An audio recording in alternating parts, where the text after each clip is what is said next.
Hey guys, Professor Bill, Comic Book University, and Avengers issue number 3. Dude, first off, Diamond Distributors decided to completely screw over my comic book store. We didn't get Avengers 3, we didn't get Champions 21, we didn't get Champions, the Infinity Countdown for Champions, or Black Widow. So all 4 of those did not come to my store at all. I completely forgot it when I did my This Week in Comics. And like I'm completely beside myself. So I went back to my comic book store again, like, dude, what happened? Something missing? No. Diamond screwed us over. Wow. So I just had to buy this thing off of Comixology. You know what the problem is? This and the Champions issue are comics that I actually want in my collection. So I'm stuck buying it twice when I go to another comic book store or wait until mine gets them, if they get them. Wow, that is just ultimately messed up, man. And when you got a monopoly, who else distributes besides Diamond? Exactly. Okay, let's move on to the actual comic book. Wow!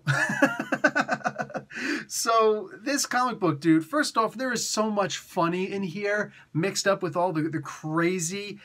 Oh, man. So first off, Jason Aaron, genius that he is, this crazy son of a gun, he decides to make fun of himself. And if anybody's going to make fun of if anybody's going to make fun of somebody, it should be themselves making fun of themselves. So that was freaking awesome.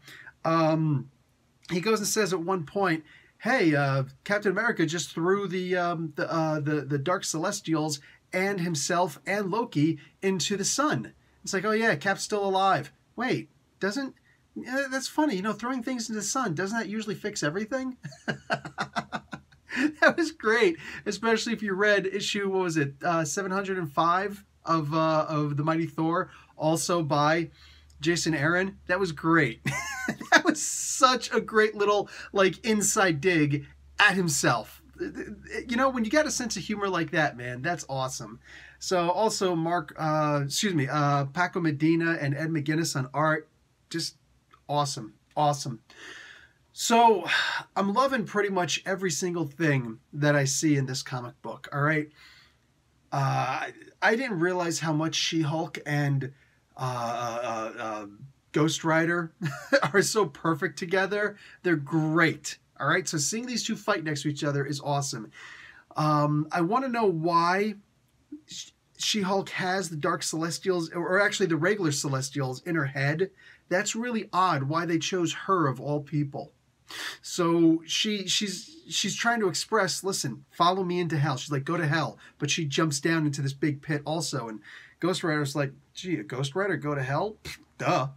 So they both jump down and they wind up saving Black Panther and Doctor Strange. Strange is hysterical because he's like, I'm not leaving you. He's like, no, you need to leave. And I think that I can give you no more than a couple hours before I get killed. And he's like, all right, now you're just showing off. Black Panther's hysterical, dude. So Doctor Strange is like, now you're just showing off, man. He's like, okay, never mind, I'm going to leave. He's like, what's that noise? He's like, I don't know, it wasn't me screaming. It's actually the Hulk, the She-Hulk coming in. Oh my God. Oh my God. And the humor was just so necessary, man, because this is a really dark comic book. I usually don't like Captain America being treated like a punk, and he's not treated like a punk here, make no mistake, but he is schooled, all right? As old as he is, as much a hero as he is, more than anybody else, in my opinion, Loki is older than humans are upright. You know what I'm saying? So he made that exact point, in fact, and he's like, I don't think that you really understand everything, but you did grow up in the time when there were Nazis running around. So, I mean, let's see, Nazis and normal human beings. It's the easiest thing in the world to separate good from evil in that regard. But when you've got these Celestials and Dark Celestials, if your mind could possibly grasp communicating with one of these things for more than a couple seconds without being driven mad or exploding, maybe you'd understand better how one of these Celestials came to Earth seeking assistance, and my father and the Avengers at the time destroyed him and went after so many others. Wow. Wow. So Hulk and, Thor specifically hears all this, kidnaps She-Hulk, and they teleport to old Asgard to have a little conversation with Father Odin, Big Daddy Odin. I don't know how long that's going to last. He's like, oh, I'm too old to fight. I'm so tired of Odin being old.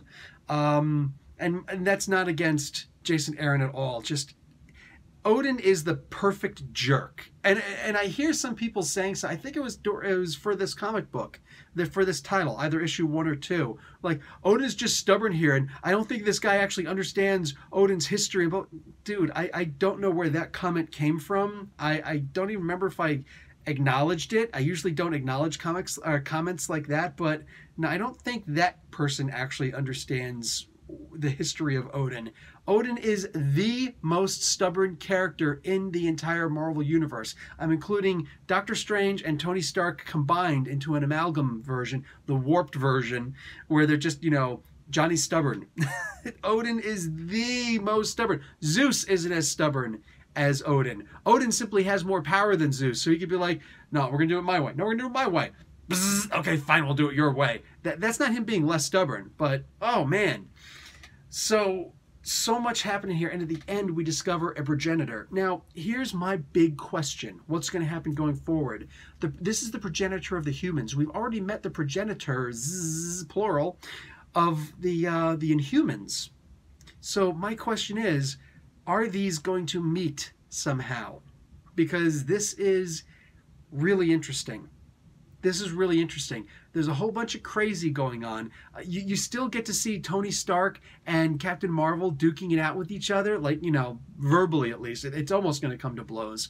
You know, what are you going to do? Put me in another coma? You know, that's not what really happened. I love that. I love that. That was great. That was great. That doesn't need to end. Like, the worst part of the original Civil War is that Captain America and Tony Stark just started getting along again. Well, they haven't gotten along since the Armor Wars. So they should, to this day, they shouldn't really get along at all, you know? I know eventually with Hickman, it was revealed, okay, they weren't actually getting along, but I'm just saying. So, you know, that took a while to get to, but I'm really happy with the dynamic between these two characters. It's great. It's essentially exactly what this comic book needs. That's the internal dialogue. Also, Stark is very self-aware of what an absolute jerk that he is, which is perfect, because that's the main thing that I feel personally that I need in order to enjoy a Tony Stark comic book. I read Tony Stark, Iron Man, by Dan Slott, issue number 1, just came out this week also. Already put that review up.